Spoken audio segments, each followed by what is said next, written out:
You know what time it is. Time to hang out with Mr. Coop. With Mr. Cooper. With Mr. Cooper. With Mr. Cooper. Get the latest scoop. From Mr. Cooper. From Mr. Cooper. From Mr. Cooper. Hang with Mr. Coop. With Mr. Cooper. With Mr. Cooper. With Mr. Cooper. Get the latest scoop. From Mr. Cooper. From Mr. Cooper. Yeah.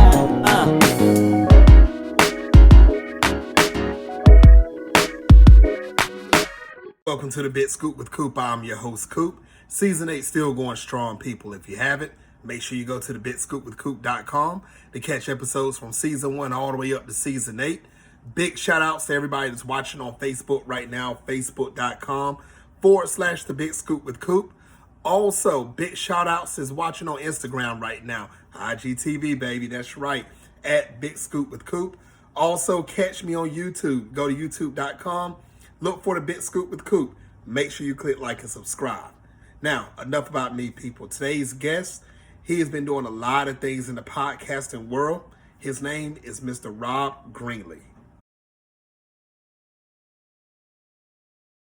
Now, Rob, he's actually, like I said, doing a lot in the podcasting world. He's actually one of the first podcasters ever. That's history right there. Also, he made it into the 2017 Podcast Hall of Fame. And he actually has a seat in the Podcast Hall of Fame and actually helped do the inductees also. Now, we're about to talk to him. We'll see how he got started in his career, what he's got going on right now. Also, he's doing big things with Libsyn also. So all you podcast heads that's out there with Libsyn, about to talk to him right now, and let's see what's going on with Rob. Welcome back to the Bit Scoop with Coop. Of course, I'm your host, Coop, like before. All you podcast heads out there, you want to learn how to do this, you actually talking to one of the best there is that's out there that started this thing, you might as well say. Ladies and gentlemen, like I told you before, the one and only Mr. Rob Greenlee. Welcome to the show. It's great to be here. Thank you for inviting me, Michael. It's an honor to be joining you on the show. Thank you. Now, Rob, how's your day going so far? It's going okay. I just happen to have a train going by, so that's why I was muting you a little bit. But it's going fantastic. You know, this is one of those unique days that comes around every 4 years with the politics going on. So I think there was a lot of people that lost a lot of sleep last night. So I've been running on adrenaline today. So been staying busy. It's been a good productive day, I have to say. Yeah. Wow. Rob, make sure you sleep like a baby tonight. I want to make sure you get your sleep, even though it's going to take about a week to know everything, but still get some sleep, Rob. Get some sleep. Now, yeah, that's actually great advice for millions of people, because I'm hearing it all day long from people that did the same thing. That's so true. Now, Rob, like I told everybody, you've done so much right now in your career. You might as well say that you're almost like a pioneer to a certain extent. You can just throw that out there. Because I want us to just put out there on the limb, you are one of the few that's actually started this podcast, as far as it goes for podcasting. But Rob, for people that don't know, how did this all start for you? When did you realize that you wanted to become a podcaster? When did you know? Well, actually, I didn't start out as a podcaster. I started out as a person that was a host of a radio show. So I just walked into a radio station in the Seattle market and started doing a radio show back in 1999 about the growth and development of the World Wide Web and the internet. So that's how I got started. So it was purely a radio play to get started with. And then I started taking my episodes home on a cassette tape and playing it into a $19 cassette player and making MP3 files on my computer. And then I would link them to a website that I created back in 1999. And people would download my MP3 file off my website. So that's kind of how I got started. And then I started getting involved in streaming media on real streaming, as well as Windows Media streaming, back in the early days, or the earlier days of the internet, back in the early 2000s. So that's kind of how I got started in this. And then podcasting just came around in 2004. And for me, I was already creating a radio show, creating MP3 files. So, you put those two together, and it wasn't a big thing for me at the time. I just added an enclosure tag to my blog feed at the time, which was, basically an RSS feed. And then in 2005, Apple decided to add podcasts to the iTunes software. And I got added to that platform. I had already been distributing my MP3 files on proprietary audio listening platforms up to that point too. So the concept of it wasn't really all that new to me at that point, but it was a pretty small part of the listening platform that I'd created that was on the XM Satellite Radio Network, and then on 15 radio stations, and then on a couple of public radio stations as well back in those days too. So I was working lots of different syndication, lots of different distribution models with my show at the time, trying to find audience just like any other content creator does. Wow. Now, Rob, that's big right there, because getting syndicated takes a lot of work. It does. A lot of people don't know that. They think if you just record 3-4 videos and send it off, you're automatically going to be worldwide everywhere. And that's hard to do. Now, what type of hurdles did you go through, to get to that point for syndication and where you are today, coming from the radio side to podcast side? Well, I mean, it was really, I kind of made a transition. I was making a radio show, and I stopped actually doing the radio show in 2006. So I started in 99 and I stopped doing it in 2006. And that was like 2 years or so after podcasting kind of officially started. And one of the things that happened is that what I found is that with the content that I was creating, people were starting to make podcasts. So I was doing a show about technology, really, and people started creating shows about Windows and about Linux and about secure internet security, and they were doing all this stuff. And I saw my audience getting splintered because I was doing more of what I would call kind of a variety show, which is I had a bunch of different topics on every week. So over time, I started to think more about podcasting and how niche podcasting is, right? So typically podcasts are fairly narrow in their topic focus. And that's kind of how it progressed for me. And then I started getting more involved in helping other people make their radio shows available. And I built my own server infrastructure and started hosting radio shows on the same servers that I had distributed my radio show on. So because I had built the infrastructure, got bandwidth, all that kind of stuff. I mean, physical hardware co-located in data centers that could facilitate a website and distribution of MP3 files, and started to build that for other people. And that's how I kind of got into what I'm doing now, 16 years later, is really helping podcasters all around the world get their podcasts up and going, get it distributed. And I also work with a lot of the big listening platforms to help get podcasts into, like Spotify and Pandora and those kind of folks. I've worked a lot with those type of folks to get podcasting into their platforms. Now, Rob, hearing that from one podcaster to another, I'm just thinking back, if we would have went back to 2004 and did this, and the route that you have to take to get this into Spotify, iTunes, Pandora, it seemed like for the average podcaster, that would have been a headache and a half. Well, I mean, a lot of those platforms weren't doing anything with podcasting or audio, like audio shows, that kind of thing. They were oriented, they were fixated on music, and that's all that they were doing. And then I started working for Microsoft on the Zune platform, which was the early competitor to the iPod and iTunes platforms. And Microsoft added podcasting to their music service, Zune, and they came out with a bunch of, audio players and things like that, video and audio players that was competing directly with the iPod. So I spent about 6 years working on podcasting at Microsoft as well. So back in those days was really trying to push the envelope. I mean, the medium was still very young. There wasn't a lot of content creators. I think my Zune catalog had like 40 or 50,000 shows in it. You look at the catalog today and it's got, you look at Apple Podcasts and it's got 1.5 million podcasts. So you can kind of see how things have changed from back in 2007, 2008 to where we are today in 2020. That's So so true. yeah, So yeah. true.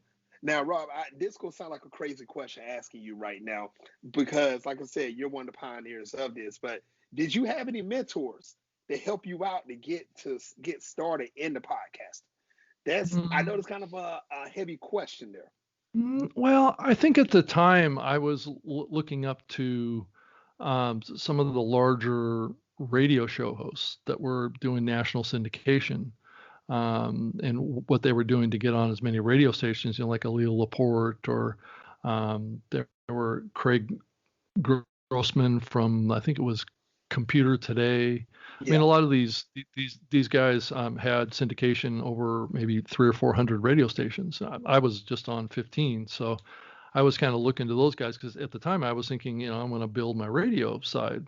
That was my path to revenue, and then over time, what started to happen is I started to gravitate more towards the digital side because I saw a unique opportunity there, to differentiate myself, because I was doing a show that was studying. Essentially, I was going all in on learning about the internet and how it works and what the Mhm. future looks like. So it was putting me in a mindset where I was learning from my guests that I was having on my show and doing the research that I was doing and really thinking about the future of the internet and the web and the direction that was going in. And I'm a marketing guy. I have a marketing degree.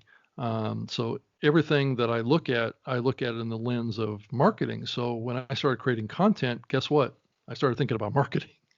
So how do I market my content, right? How do I use digital content to market what I was doing at the time, which was I was doing some consulting work, and when I started on this in search engine marketing. So I was trying to get clients and things like that. So I thought I would start a podcast talking about, internet marketing and trends in the internet to hopefully build more client base for myself. So that was my motivation, was always towards a little bit of a marketing and sales orientation to what I was doing with the show. And it wound up building my career is what it did. I mean, I built a small business around my radio show and made money at doing that. Wow. But in the end, it was really about my work career and building my expertise and my reputation to get a job at Microsoft or to get a job working for Libsyn like I'm doing now. Hmm. So that is kind of what had happened, and I basically used my marketing background and passion and combined it with digital audio creation, and they worked well together. Yeah. Wow. Now, Rob, that's a great thing, because I mean, being part of Libsyn, that is one of the world's largest Mm. podcasting spots to go. You Right. have your show up there, and the distribution that you all do up there, is crazy. You all have helped a lot of people in Hmm. podcasting. You really have. I Yeah. want to say on behalf of all the other podcasters, thank you. You Yeah. you if it wasn't for you, it'll just be recorded on our phones or computers or cameras and just sitting Wow. somewhere collecting dust. Well, Libsyn started as a company back in 2004. I've only been with Libsyn for about a year and a half or so, but I've been with other companies. I used to work for Podcast One down in Los Angeles too, at podcast1.com. I was their chief technology officer for a year, and then I also used to work for Spreaker, which is another Hmm. podcast hosting platform that does live streaming as well, that was just acquired by iHeartRadio. So, spent 4 years with them, working and helping podcasters. So my journey has been, with a variety of different companies, working in the podcasting space. It actually started in 2005 because I started working for a startup company in Seattle that was working with podcasts on pre-iPhone uh, phone devices, back in the early days of mobile phone, but really before there was much data that was available to mobile phone devices. I was working with podcasting on those type of devices back in those days too. Wow. So, Now, speaking, well, the popularity of podcasts is growing hmm yearly, annually is growing. Like you said, from '04, '05, '07, going all the way up to now. I want to say the numbers is probably tripled or quadrupled within the years when it started. Now, right. here's the one thing I want to know, Rob. Do you feel that podcasts will get as big as television within the next 10 years? Your personal Mm, opinion. um, I don't know. I don't think so. I think maybe television is probably not entirely the correct comparison, uh, as a- as I think we're really competing against online video. That's true. Um, I mean, television and radio and the more traditional models that have been around for many years are slowly being replaced by digital solutions here, and I think podcasting is a replacement somewhat for radio as you look to the future. So as you see how people consume television content today, it's on demand. It's what you want when you want it, and to some degree, that's what's happening with music, right? And that's what's happening Yes. with radio, right? I think where the problem with radio has been is they were a little slow to adopt the model of the on-demand side of their content, and they tended to still really cater to the short segment, heavy commercial load type of formats. And that's a big reason why podcasting exists today is because people got tired of being inundated with advertising. That's so true. And and podcasting started as a result also of Napster back in the early days Ooh. when music was getting pirated by many millions of people around the world. And that was breaking a lot of the music models because people were getting access to free music using the internet. And those were typically distributed on MP3 files. So Mhm. podcasting is really a fallout from a revolution that happened back in the early 2000s that basically were starting to break the mold, the same thing that Amazon does to e-commerce, or Uber is doing to car sales. I mean you can kind of see how the disruption Right. is going across everything, and podcasting is just it's disrupting radio right now. Well, Yeah. that's true. That's very true. Ladies and gentlemen, is watching Worldwide right now. Make sure you take down notes on this because Rob is actually throwing out some jewels right now. This is something you want to take notes about. If you want to start a podcast, a lot of people is trying to start one now. Make sure you pay attention because, like I said, you're talking and listening to a pioneer right now that started this whole thing. You want to make sure you catch on everything that Rob is saying. Now, Rob, also the reason why I brought up the television side of this because you probably recognize this yourself. A lot of the daytime talk show hosts, people that's being very popular on television, even in radio, they're going towards podcasts. And Hmm. with the pandemic that's going on, a lot of people have, like you said, have turned the digital stream. Theaters are down. When they go to YouTube to watch, they say, "Wow, I enjoy this podcast. Let me see what else is going on." Yeah. So I see the comparison that you're saying. It is different. It's wrong comparison saying television because you should say video. Um, but how do you feel about people that's celebrities? Everybody that's jumping into this podcast game. Do you feel like it's a niche for everyone in today's time? I think when you talk about celebrities, it's a complicated subject because celebrities, and I saw this firsthand working at Podcast One because I was working with celebrity podcasts, is that just because you're a celebrity doesn't guarantee you success in podcasting. And a lot of the reason for that is that a lot of celebrities are actors or they're performers that are typically performing off of a script or off of a pre-described scripted type of content creation process, right?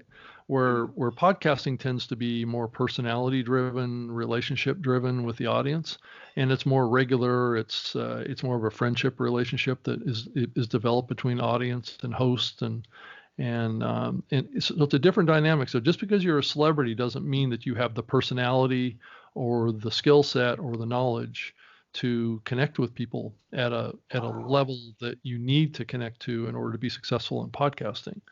Though it is having a lot of celebrities jump into the medium does kind of create a lot of noise around celebrities because they tend to have a lot of attention that's showered on them for whatever they do.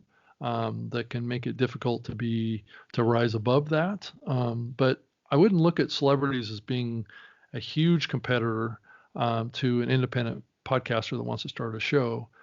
because I've seen a lot of big celebrities fail in podcasting, and I've seen a lot of people that weren't celebrities succeed in podcasting. So, it goes the full spectrum. I think it depends on your skills, your passion, your desire to succeed, and your desire to work hard in something to get good at it. I think you can learn how to do that online, but there is a certain amount of X factor that goes into success in any kind of a medium. It combines all those things together. I mean, like what makes like a Joe Rogan popular versus even a less popular comedian out there. It's his passion, his connection with his audience, his ability to communicate. All those things are important skills that you need to have to be a successful podcaster.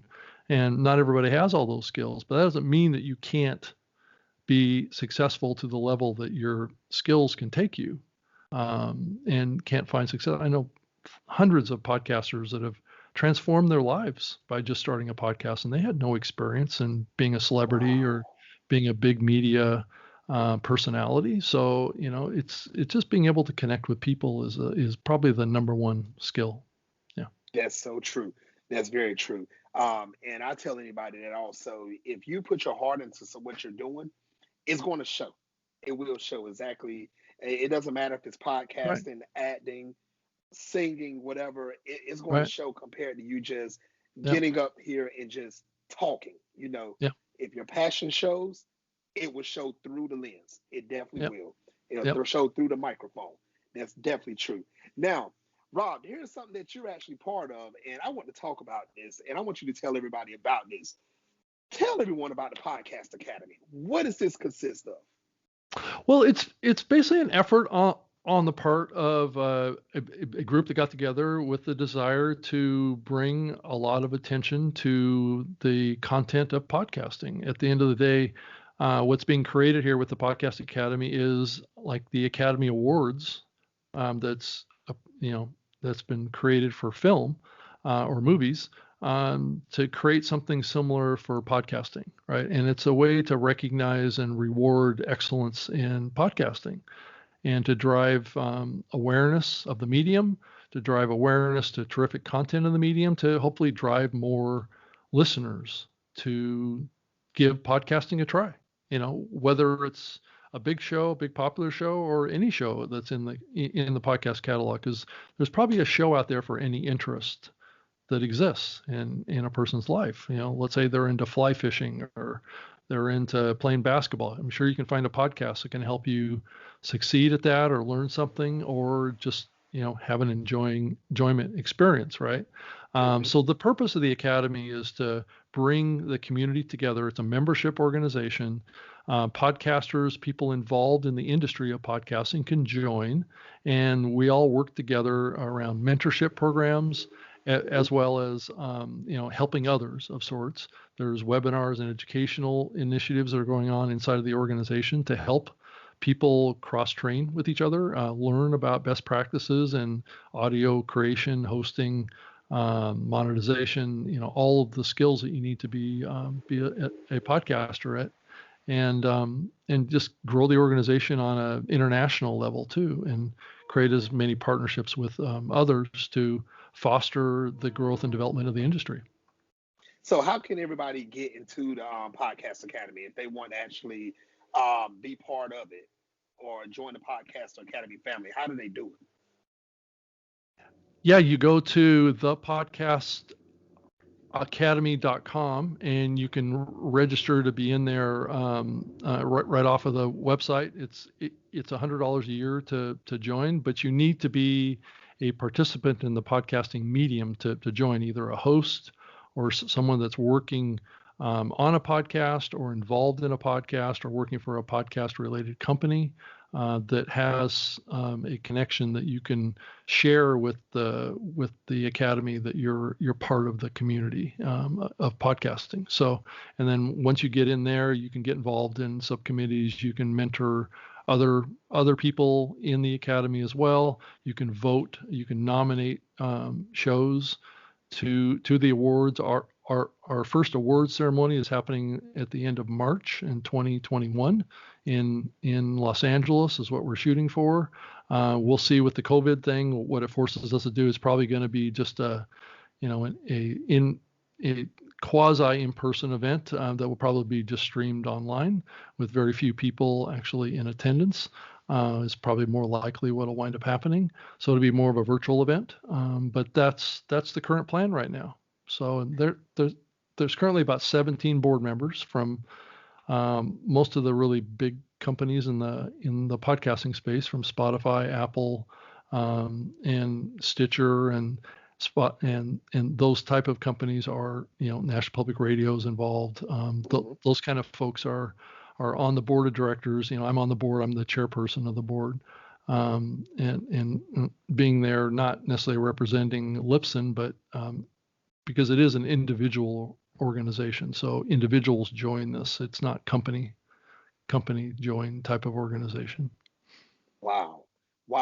Now, is this award? Is this the ESPYs? Is that? Am I saying it correctly? Is this what this is? It's AMBIES is what the AMBIES. AMBIES, yes. yeah. So we've come up with a custom, award trophy, kind of like the Academy has, or the Grammys or whatever. So we've got our own trophy that we've come up with. But it's the AMBIE Awards is what it is the name of it. And I'm sure a lot of people will be hearing about it as we move into spring. Yes, ladies and gentlemen worldwide, go check out this award. I've seen a picture of it, and this is beautiful. Make sure you go look it up. Not right now, because we're in the middle of the interview. After this show, look it up. Go to the Podcast Academy website. Sign up. It's $100. Do it. You want to help grow your own show. You want to help grow and help others. Do it. You want to join this award. You want to try to win AMBIE. That's the goal if you're a podcaster. Right. You want this. You definitely want this. So make sure you go do it. Now, speaking of awards, 2017, Rob, what in the world? You entered into the Podcaster Hall of Fame. Mm-hmm. How did this happen? Well, we heard the journey of where you started and where you got to. How did you get recognized to get into the Hall of Fame? Well, the Podcast Movement Conference, which has been around for many years now, they basically started the Academy of Podcasters, which is a organization that is under their umbrella as a conference, back in 2015, and they started inducting, I think it was 6 or 7 people into the Podcasters Hall of Fame. Back in that time frame, I was selected to be inducted back in 2017. So I believe that there's over 25 people that have been inducted into the Hall of Fame at this point. It's been a little bit on pause since 2018, as the Hall of Fame is looking to get brought back again. Nice. So probably this next year it'll be brought back again. And it will continue going forward into the future. But yeah, it was all about trying to recognize people that have contributed to the success of podcasting and the growth of it. I mean, all of the inductees have at least 10 years of experience in the medium, and the criteria is how much of an impact did those people have on the growth and development of the medium. Yeah. Wow. Now, for the people that's been doing podcasting for a while, if they are interested in getting into the Hall of Fame or you can be nominated, how do they get recognized? How does the board find them to actually get recognized? Well, you have to start by being a podcaster, first of all. Start getting involved in the podcasting medium. I believe as we look to the future, though, I think the Hall of Fame is going to be, I think it's going to remain focused on podcasters themselves, ones that are actually creating content. So it may not be someone that's basically behind the scenes. Kind of like the Hall of Fame for the NFL or football or something like that, where players typically get nominated to be in this. So it's typically going to be podcasters. So if you want to get in the Hall of Fame, you probably need to get started podcasting soon. Ladies and gentlemen worldwide, go start your podcast. And I don't want to sound like a mockingbird, but not right now. After this, plan it. After the show, you can go start your podcast, right? Thank you. Rob took it right out of my mouth because you want to try to get into the Hall of Fame because trust me, that's one of my goals myself is to get into Yep. the Hall of Fame. You want to do it. I'm 8 seasons strong in the show, You're and getting trust me, there. You're guys, getting if there, I can sir. do it, yes, I'm getting there. So that means you guys can too. Start your podcast. Do it, do it, do it. Now, let's talk about Libsyn. I mean, you, like I said, you're huge in this. You play a big part in it. Now, what is it like for everyday working for this company? What's like your everyday role, and what do you do? Well, my main role really is to build partnerships with all levels of companies and individuals that are involved in the podcasting medium. I mean, a good example of being the chairperson of the Podcast Academy, being a spokesperson at various podcasting conferences and events, being like tomorrow, I'm going to be moderating a panel for the We Are Podcasting Conference out of Australia. Wow. um, just doing all sorts of events. I mean, prior to this COVID thing, the virus thing, I was traveling around the world going to podcasting related conferences, speaking at panels, having a booth for Libsyn at all these events, trying to meet as many podcasters as I can to inspire them, get them going with podcasting, to help them, create terrific shows, to problem solve the process that you need to go through to come up with a show, create it, distribute it, and then ultimately, at some point, once you build a large enough audience, be able to monetize it and to create something like a business of sorts. So it goes the full spectrum, but really that's my job, is to work with partnerships. I mean, partners like whether it be Apple or Google or Pandora or Spotify or those kind of folks, to get them better connected to Libsyn so podcasters can publish to their platform, and then also just work with other types of partnerships that can drive value to podcasters. Wow. Yeah. Ladies and gentlemen worldwide, make sure you go start this podcast. Go to Libsyn. Make sure you get this started. That's one thing you don't want to miss out on, especially if you're trying to get your voice heard worldwide through the podcasting community. Like I said, Libsyn will get you on to Apple, Spotify, TuneIn Radio, Yep. Speaker. I can't even get it out. I'm gonna get so hyped up. iHeart, everywhere. Make sure you go check them out, especially want to start this podcasting movement that a lot of people are actually doing. Now, Yeah. Rob, like I said, you're doing a lot of things, and you're on the move all the time. What is the best way for everyone to keep up with you on social media to see what you're actually up to? Well, I'm on Twitter a lot. So if you're a Twitter user, it'd be great to have you come over and follow me. And that's at Rob Greenlee. That's my name, ROBGREENLEE. There's actually 4 E's in my last name. So it's at Rob Greenlee. And then I also have a website, robgreenlee.com. And then there's always Libsyn. That's LIBSYN.com. And then you can also send me an email if you want to. You can send it to robg@libsyn. You have a question about podcasting or if I can help you at all. And I do have a promo code that I'd be happy to give out too to Libsyn. So if you wanted to create a podcast on Libsyn, you can get up to 2 months free before you have to start paying for your podcast on a hosting plan. And that promo code is just ROBG, ROB and the letter G. And that'll, put that into the little promo code box on the website, and that'll save you some money. Wow. Hey, Rob, give them that promo code one more time. It's just Rob G, ROB and the letter G. That's all you have to put in there. And that, if you join Libsyn at the beginning of the month, you'll get up to 2 months free hosting on Libsyn to kind of get you started and get off the ground before you have to start paying anything for your hosting plan. Wow. Ladies and gentlemen, make sure once again, if you want to start this podcast, do it. At 2 months free. Where you going to find that at? Go to Libsyn. Make sure you do that. Rob G, put it in. Make sure you get your 2 months free. Don't be crazy and going to start paying the first month unless you just have that much money to just throw out the window. Right. I mean, it isn't like we won't take your money, but yeah, use the promo code, and it's actually really great because it takes the pressure off a little bit where you're feeling like you got to get your money's worth right out of the gate. Just get in there and build your show, build your distribution, upload like a preview episode, get it submitted out to Apple, and Spotify and all the major listening platforms that are built into the tool, and then start publishing your first episode probably a month after you've created the account, and you're still getting it for free. And so you have your distribution. You can start working on building your audience before you start having to pay for it. Yeah. Nice, nice. Now, Rob, I know you're a busy guy. I'm not going to hold you up much longer. There's a lot that you're doing. But what advice would you give any male or female that wants to start a podcast and they want to get as successful as you are today? I would just keep it really simple. I would just think about what your life passions are. What gets you jazzed to get up in the morning? And I know you probably hear this from a lot of inspirational speakers, but I do believe that is the key to longevity in podcasting, and also getting what you want out of podcasting. What you desire out of podcasting is having an understanding of what that is that you want to get out of podcasting.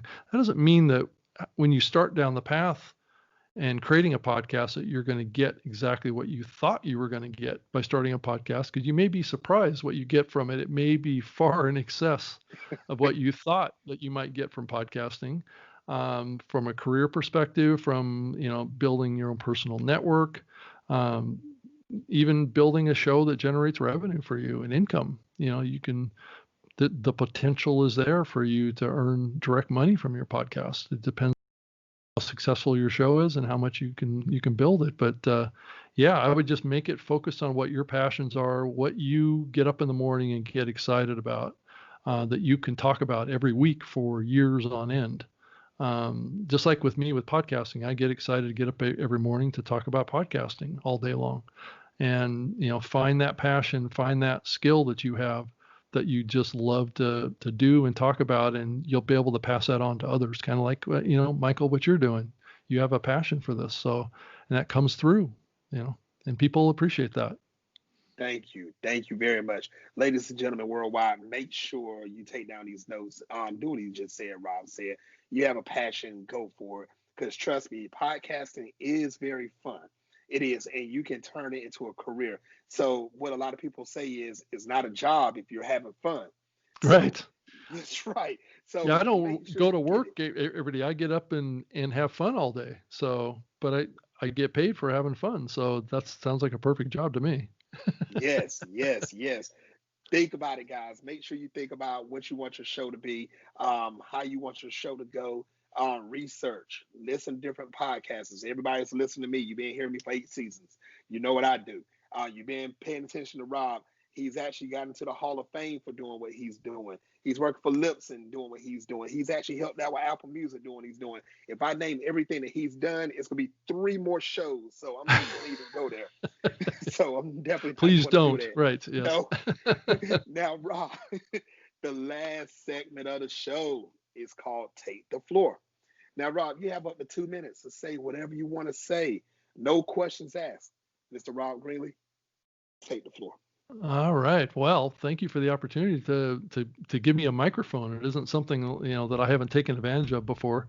But I think that the big thing that I'm all about as a person is trying to have passion for helping others, and I think if you can build that into your life and in your career, and just be willing to share with others and share your passion with others, and help others in the way that you enjoy helping others, it creates a win-win. And that's what I try and do with the podcast that I have too. I do shows that are not necessarily all that structured. It's always very authentic and real. And I think that's really important, just in life today, is being able to get on a microphone, being able to get in front of a webcam, this whole COVID thing has created an environment where we all need to be skilled at being presenters and being leaders. More and more, this world is looking for inspirational leaders, and being able to help others achieve their successes in life. And that's what I'm all about, and what I'm doing in life. And that's what I would make a call out to you as well, is to make that part of your life as well. Wow. Rob, thank you very much for coming on the show. I would love to have you back on in the future. Yeah, it'd be great to come back on and join you again. Yeah. Yes. Ladies and gentlemen, I hope you've been paying attention to this, and I know you have. Once again, go check out the Podcast Academy. Go check out Rob's website. Follow him on Twitter. You want to make sure you keep up with him. If you're trying to get into the Hall of Fame, start that podcast. You know what to do. Keep working on it. Keep going. Your hard work and dedication will pay off. All right, ladies and gentlemen. Like I said, follow Mr. Rob Greenlee. There's a lot that he's doing. All right, so next guest for the next episode, and you already know this, I never announce my next guest. You got to stay tuned. All right, everybody. Until the next time on the Big Scoop with Coop. Bye.